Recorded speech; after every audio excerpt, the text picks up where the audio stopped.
Assalamualaikum warahmatullahi wabarakatuh. Pada pertemuan ini kita akan membahas mengenai peramalan penjualan. Nah, apa sih yang dimaksud dengan peramalan penjualan? Nah, peramalan penjualan itu adalah ini. Peramalan penjualan itu adalah suatu teknik proyeksi tentang tingkat permintaan konsumen potensial pada suatu periode tertentu dengan menggunakan berbagai asumsi tertentu juga, yakni sesuatunya berjalan seperti masa lalu. Nah, jadi peramalan penjualan itu adalah di mana kita itu meramalkan berapa sih tingkat permintaan atau tingkat penjualan kita di masa yang akan datang berdasarkan data-data masa lalu, data-data penjualan masa lalu. Nah, kemudian kita lanjutkan apa aja sih metode peramalan penjualan. Nah, jadi terdapat dua teknik yang dapat kita gunakan untuk meramalkan penjualan di masa yang akan datang, yakni metode non-statistik dan kemudian metode statistik. Nah, apa sih penjelasan dari masing-masingnya? Metode non-statistik itu adalah suatu peramalan yang bersifat kualitatif atau disebut juga opinion method, yakni cara peramalan yang menitik beratkan pada pendapat atau opini seseorang.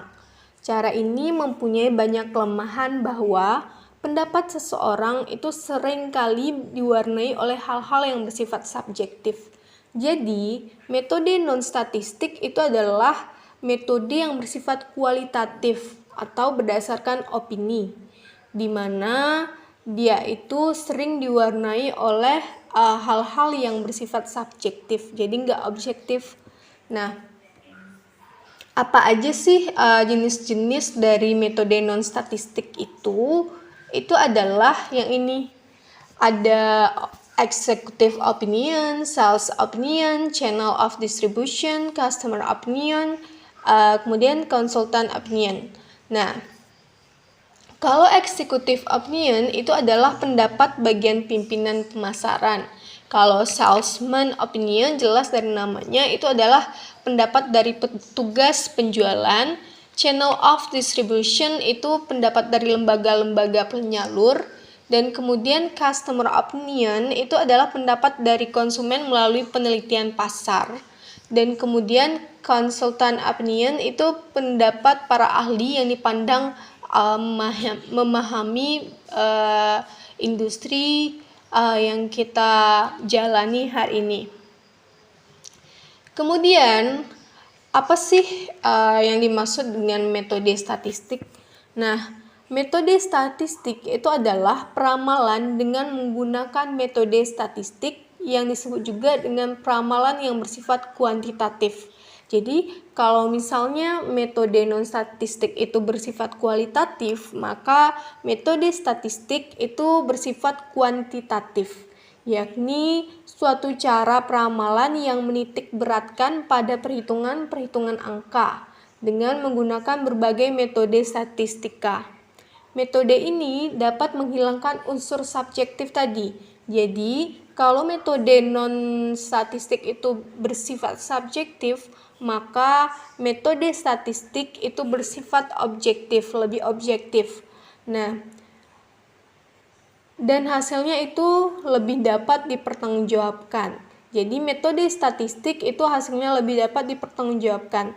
Tapi dia memiliki kelemahan, yakni dia itu nggak bisa mengidentifikasi selera konsumen, kebiasaan konsumen, tingkat pendidikan, cara pola pikir, dan struktur masyarakat tidak dapat diukur secara kuantitatif. Nah, jadi kalau kita menggunakan metode statistik, kita itu nggak bisa mengasumsikan sesuatu asumsi-asumsi yang sifatnya itu bersifat kualitatif, yakni seperti selera konsumen, kebiasaan konsumen, tingkat pendidikan. Karena untuk meramalkan sesuatu itu kan nggak mungkin berdasarkan data historis aja kan, pasti ada asumsi-asumsi yang bersifat kualitatifnya, seperti selera konsumen. Bisa aja di masa yang akan datang itu selera konsumen tidak sama lagi dengan masa lalu, kemudian kebiasaan konsumen gimana, tentu bisa berubah, dan kemudian tingkat pendidikan yang sekarang itu gimana, pasti berubah daripada masa lalu. Nah, kemudian apa aja sih metode-metode yang dapat digunakan dalam meramalkan penjualan dengan metode statistik ini? Itu di sini kita bahas 4 aja, yakni yang pertama, metode penetapan persentase tertentu dari data-data masa lalu. Kemudian metode least square, metode momen, dan kemudian metode setengah rata-rata. Ini nama lain dari metode momen ini itu adalah metode trend moment. Kemudian metode setengah rata-rata. Nah, metode setengah rata-rata ini itu hanya bisa digunakan untuk jumlah datanya yang bersifat genap. Nah, data bersifat genap itu berarti data penjualannya itu berapa tahun atau berapa kuartal gitu, atau berapa bulan gitu. Jadi itu tergantung pada data yang kita miliki, apakah dia berjumlah genap atau ganjil. Kalau dia berjumlah ganjil, berarti kita nggak bisa pakai metode setengah rata-rata ini. Nah, sekarang kita bahas satu-satu contoh dari penggunaan metode yang 4 ini. Nah, ini kita masuk dulu metode penetapan persentase tertentu dari data-data masa lalu. Contoh soalnya itu adalah berikut ini disajikan data historis dari penjualan perusahaan selama 5 tahun terakhir, yakni dari tahun 2009 sampai tahun 2013. Ini dia data penjualannya. Tahun 2009 500 kg, 2010 550 kg, 2011 600 kg, 2012 560 kg, 2013 700 kg. Nah, diminta tentukanlah perkiraan penjualan yang akan terjadi tahun 2014. Ini kan tahun sampai tahun 2013 saja, tahun masa depannya itu berapa sih tingkat penjualan kita, yakni tahun 2014. Nah, dijawab nih. Caranya itu adalah kita salin data tadi, tahun penjualan tadi, kemudian kita totalkan. Jadi dari 2009 sampai 2013 kita totalkan total penjualannya berapa? 500 tambah 550 tambah 600 tambah 560 tambah 700 dapatnya 2910. Nah, kemudian naik atau turunnya ini itu adalah berapa? Dari 500, ini kan nggak ada data sebelumnya, berarti ini strip. Nah, dari 500 jadi 550, berarti naik 50. Dari 550 jadi 600, berarti naik 50. Dari 600 ke 560, berarti turun jadi 40. Kalau turun kita kurung. Kemudian dari 560 naik menjadi 700, berarti naiknya 140. Selisihnya 700 dikurang 560 kan 140, berarti naik 140. Nah, kemudian persentasi kenaikan atau penurunannya itu berapa? Ini kan strip, berarti ini strip. Kemudian kalau misalnya persentase itu kan selisih dibagi dengan data sebelumnya, itu mencari persentasenya, berarti 50 dibagi 500 dapatnya 10%. Kemudian 50 dibagi 550 dapatnya 9%. Kemudian 40 dibagi 600 naik, berarti dapatnya 7%. Karena ini minus, dapatnya berarti penurunan kan, turun 7%. Kemudian ini 140 dibagi 560 dapatnya 25%. Nah, kemudian kita jumlahkan persentasinya, persentasi naik atau turun ini. Kalau dia turun berarti dikurang, kalau dia naik berarti ditambah. Nah, berarti ini adalah 10% ditambah 9% dikurang 7% ditambah 25%, dapatnya itu 37%. Oke.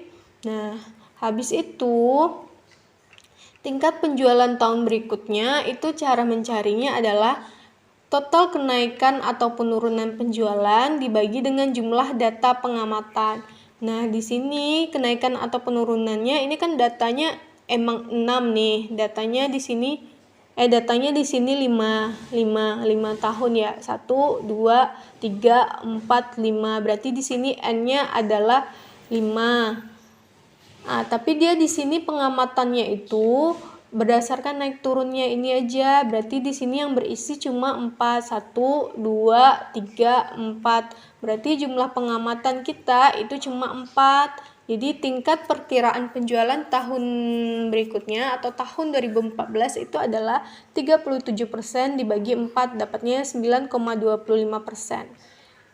37% ini total yang tadi. Total yang tadi 37% dibagi 4, 1, 2, 3, 4. 4 N pengamatannya jadinya. Dapatnya 9,25%. Jadi tingkat penjualan tahun 2014 itu adalah akan naik sebesar 9,25% dari data sebelumnya. Nah, di sini belum dibikin ya. Belum saya bikin, berarti ini adalah nanti tingkat penjualan tahun 2014 tambahkan di catatan Anda sendiri apa yang saya bilang ini. Itu berarti adalah 100% ditambah dengan 9,25% itu berapa? 109,25%.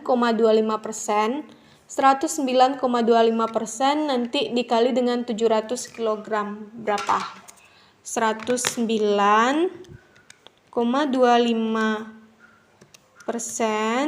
dikali dengan 700 kg. Dapatnya nanti 764,75.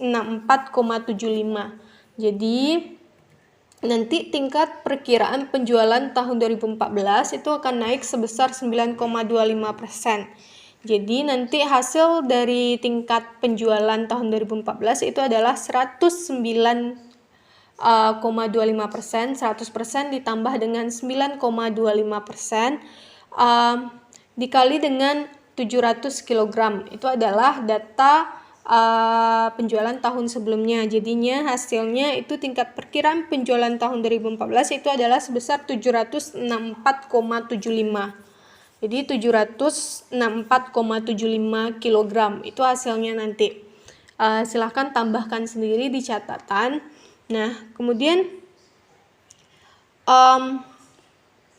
kalau misalnya dia penurunan misalnya 9,25%, berarti nanti 100% dikurang 9,25%.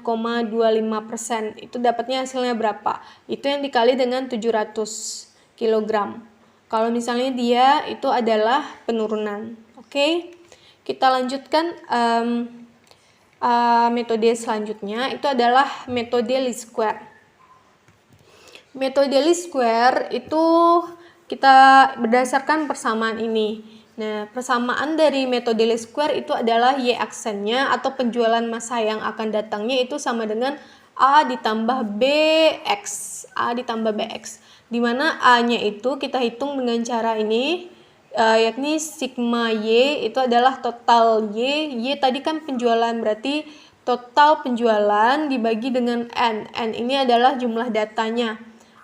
B-nya itu dicari dengan cara sigma XY dibagi sigma X kuadrat. Berarti jumlah X dikali Y dibagi dengan jumlah X kuadrat. X yang dikuadratkan. Nah, metode least square ini mengusahakan sedemikian rupa sehingga jumlah parameter X sama dengan 0. Jadi dia usahakan X-nya itu nanti total X-nya itu sama dengan 0. Nah, dalam metode least square ini itu berbeda cara penggunaannya. Data genap beda sama data ganjil. Data yang jumlahnya genap itu beda dengan data yang jumlahnya ganjil nilai X-nya. Nah, yang penting nanti gimana kita mengusahakan itu nilai X kita di akhirnya, total nilai X-nya itu nanti itu harus 0. Oke, kita mulai. Sekarang contohnya itu untuk contoh soal dengan data ganjil. Nah, ini sama dengan soal sebelumnya. Berikut ini disajikan data historis dari penjualan perusahaan selama 5 tahun yakni tahun 2009 sampai tahun 2013. Ini datanya sama kayak yang tadi. Kemudian diminta tentukanlah perkiraan penjualan yang akan terjadi tahun 2014. Nah, kita kan persamaannya ini Y aksen sama dengan A ditambah BX. Cari A-nya, cari B-nya. Nah, cara untuk mencari A-nya kan harus ada sigma Y, kemudian harus ada sigma XY, harus ada nanti sigma X kuadrat. Sehingga tabelnya kita bentuklah untuk kita bikin berdasarkan tujuan kita tadi, yakni untuk mencari X, untuk mencari X kuadratnya, untuk mencari XY-nya. Dan kemudian X-nya itu harus nanti jumlahnya 0. Nah, kita jawab itu, ini kita salin, kemudian kita totalkan, kemudian X-nya di sini kita usahakan dia itu 0. Nah, kalau untuk data ganjil, data yang jumlahnya ganjil itu data tengahnya itu kita kasih X-nya itu nilainya 0. Ini kan berarti datanya 5, berarti untuk data 5 data tengahnya itu kan data ketiga, berarti data ketiga itu dikasih nilainya 0. Kalau misalnya dia 7, berarti nanti itu data tengahnya berarti kan data keempat ya, data keempat nanti yang nilainya itu 0.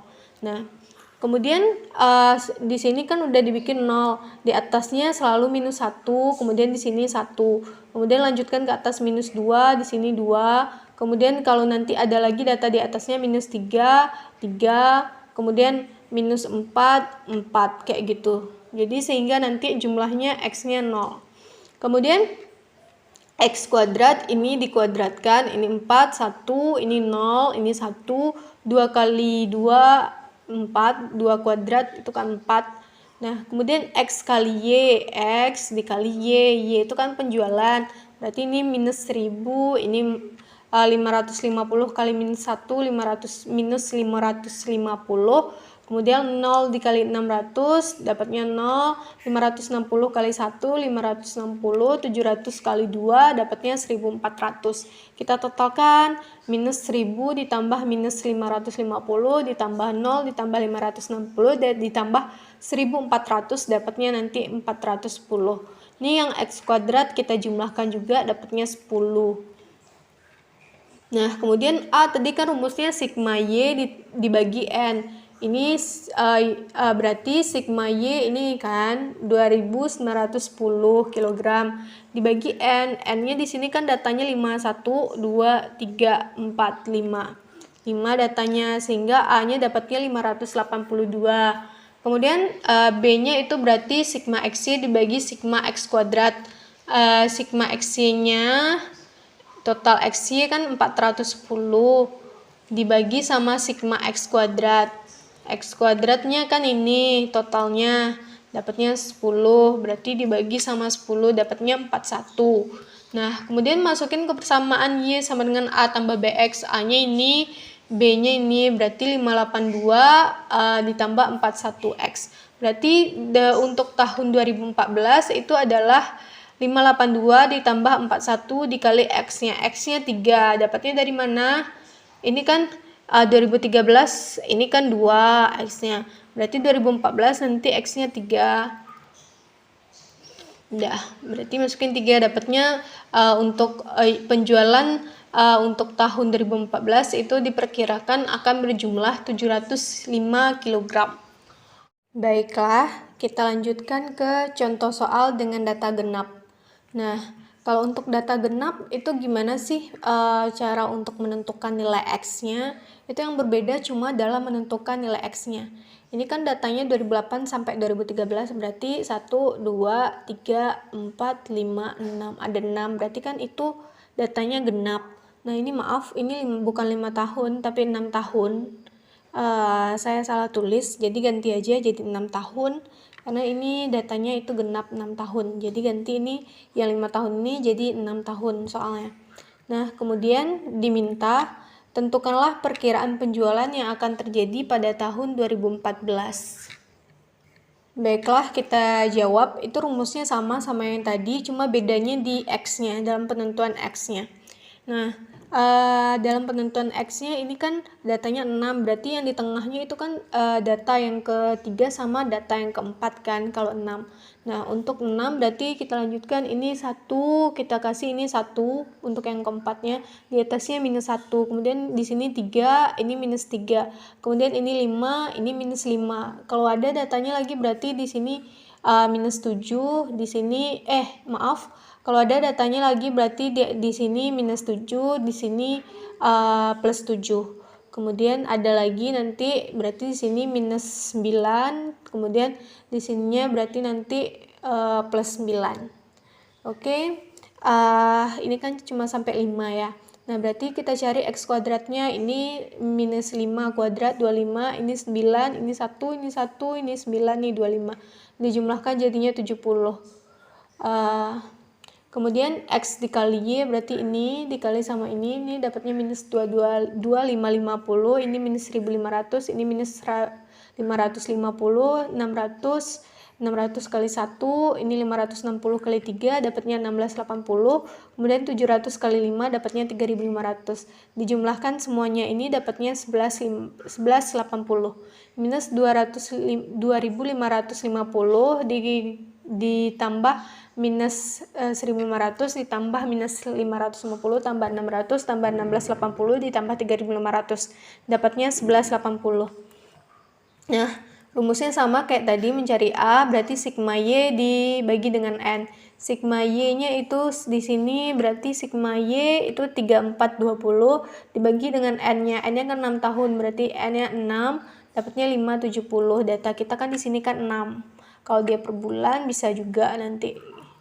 Ini kan pokoknya datanya itu dari 6 data, dapatnya 570. Kemudian untuk B-nya berarti sigma X-Y dibagi sigma X kuadrat. Sigma X-Y-nya itu adalah ini 1180 dibagi dengan sigma X kuadrat ini 70, dapatnya 16,86.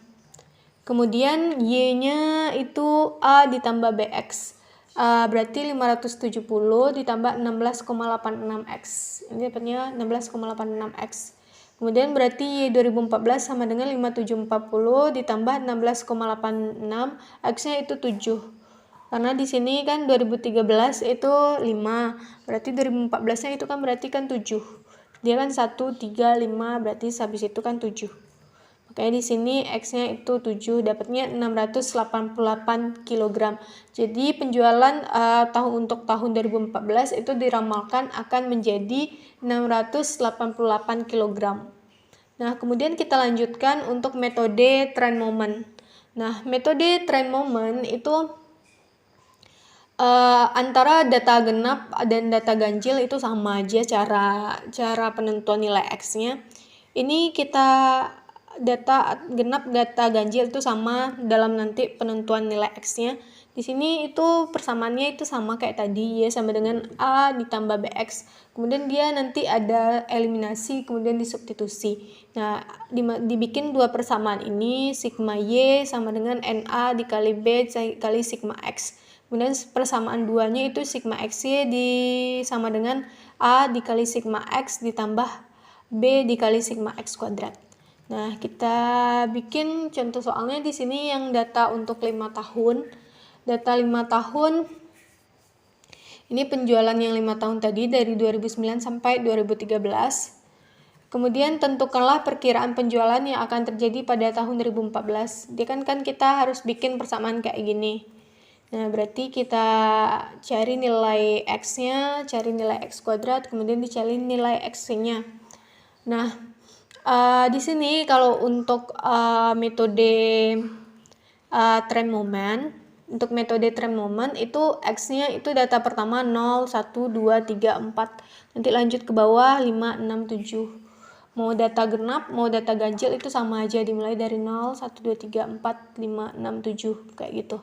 Kemudian untuk X kuadrat berarti ini 0 kuadrat 0, ini 1, 2 kuadrat berarti 4, 9, 4 kuadrat 16. X-nya berarti ini Y 500 kali 0, 0, 550 kali 1, 550, 600 kali 2, 1200, 560 kali 3, 1680, 700 kali 4, 2800. Dijumlahkan dapatnya 6230, ini dijumlahkan dapatnya 30, ini dijumlahkan ke bawah dapatnya 10. Nah, kemudian kita masukin ke persamaan. Persamaan 1 kan ini. Sigma Y-nya kan 2910. Nih, ini. Kemudian N-nya kan dia kan datanya 5. Tadi kan 5 tahun. Berarti N-nya 5. 5A ditambah 10B. Sigma X-nya 10. Ini. Kemudian ini persamaan 2 kita masukin. Sigma X-nya 6230. Nih. Kemudian A dikali sigma X-nya 10, tadi 10A ditambah berarti sigma X kuadratnya 30B. Jadi persamaannya ini 1 tambah ini. Kemudian kita di sini supaya gampang itu kan lebih baik kita cari nilai B-nya dulu kan. Ini kan kita eliminasi kayak pelajaran SMA. Ini supaya nilai B-nya ini ketemu, berarti kan harus dinolkan nilai A-nya. Berarti ini supaya 10, berarti kan 5A ini kali 2. Ini yang 10, ini kali 1. Kita eliminasi, ini kali 2, ini 5A, dapatnya berarti 10A, 10B, kali 2, 20B, ini kali 2 dapatnya 5820, sedangkan yang ini ya dikali 1 aja, 10A, 30B, salin lagi 6230. Ini kan habis, jadi dapatnya ini minus 10B, ini dapatnya minus 410, sehingga dapat B nanti 410 bagi 10 dapatnya 41. Kemudian kita substitusi ke persamaan, bisa ke persamaan 1, bisa ke persamaan 2. Nah, ini bisa juga kita, kalau misalnya kita cari A dulu bisa juga. Berarti kalau cari A berarti kita hilangin B-nya. Untuk hilangin B berarti kan ini kali 3, ini kali 1 kan nanti. Di sini kita masukin ke persamaan 1, dapatkan tadi nilai B-nya. Masukin ke persamaan 1 atau ke persamaan 2, boleh ke persamaan 1, boleh ke persamaan 2. Nah, sekarang kita masukin ke persamaan 1 aja. Kita masukin nilai B-nya. B-nya kan udah dapat, masukin ke B, dapat 41, sehingga 5A tambah 10 dikali B, 41 tadi, 2910. Nanti dapat nilai A-nya itu 500. Nah, kemudian kita masukin ke persamaan Y sama dengan A ditambah BX. Y sama dengan 500 ditambah 41 dikali X. X-nya kan di sini kan 5. 5 dari mana dapatnya? Ini dari sini. Kan berarti kan 2014 berarti kan 0, 1, 2, 3, 4. Berarti 2014 nanti X-nya itu 5. Masukin ke sini X-nya 5. Dapat nanti 705 kg. Kemudian kita lanjutkan untuk metode setengah rata-rata. Nah, untuk metode setengah rata-rata itu hanya digunakan untuk data yang jumlahnya itu genap. Kalau ganjil nggak bisa kita pakai metode setengah rata-rata ini. Langkah-langkahnya itu gimana? Yang pertama itu kita bagi dulu data-datanya ke dalam 2 kelompok dengan jumlah yang sama untuk masing-masing kelompok. Kemudian tahun dasar X sama dengan 0 itu terletak di tengah tahun kelompok 1. Kemudian persamaannya sama Y sama dengan A ditambah BX. Nah, kemudian untuk mencari A-nya itu adalah rata-rata kelompok 1, B-nya itu adalah rata kelompok 1 dikurang dengan rata kelompok 2 dibagi dengan N. Kemudian N itu adalah jumlah masing-masing kelompok, data masing-masing kelompok. Ini contohnya. Maaf, ini saya salah lagi. Di sini ini untuk data 6 tahun, jadi ganti ini 5 tahun, ini 6 tahun, karena ini 6. 1, 2, 3, 4, 5, 6. Ini 6 untuk tahun 2008 sampai 2013. Nah, kemudian diminta tentukanlah perkiraan penjualan yang akan terjadi untuk tahun 2014.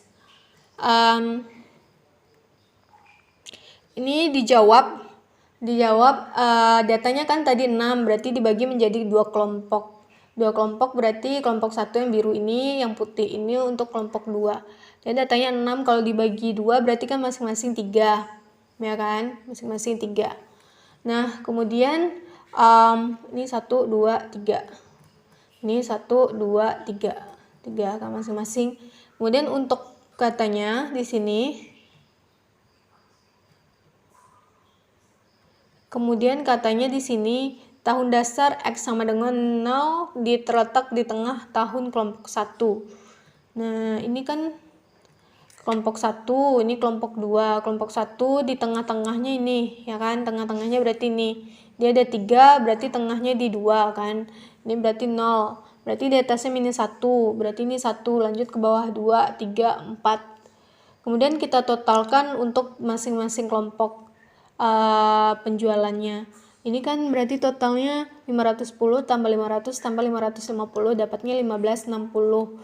Kemudian kelompok 2 kita totalkan 600 tambah 560 ditambah 700 dapat totalnya 1860. Ratanya berarti 1560, ini kan 1, 2, 3, ada 3 datanya. 1560 bagi 3 dapatnya 520. Kemudian ini kan jumlahnya 1860, ini 1, 2, 3, bagi 3 juga dapatnya 620. 1860 dibagi 3 dapatnya 620. Nah, kemudian itu kan katanya rata kelompok 1, rata-rata kelompok 1 A. Rata-rata kelompok 1 itu kan 520, berarti udah dapat A-nya itu 520. Kemudian B kan rumusnya tadi rata-rata kelompok 1. Ini rata-rata kelompok 1 dikurang dengan rata-rata kelompok 2. Nah, berarti di sini B-nya 620 dikurang 520 dibagi 3 dapatnya 33,3. Kalau dapatnya minus berarti di sini B-nya itu minus 33,3. Kalau misalnya dia minus, bikin berarti B-nya minus. Di sini karena positif berarti positif 33,3. Berarti nanti kalau positif dapatnya 520 tambah 33,3x. Kalau dia minus gimana? Berarti 520 dikurang 33,3x gitu. Kemudian di tahun 2014 itu masukin ke persamaan, X-nya, masukin ke persamaan ini, X-nya itu berapa? Kita lanjut aja sini. Ini kan sampai 4 nih, 2013 kan itu sampai 4, berarti 2014 itu nanti X-nya 5. Masukin X-nya 5 kali 5, dapatnya nanti ramalan penjualan untuk tahun 2014 itu adalah 686,5 kg.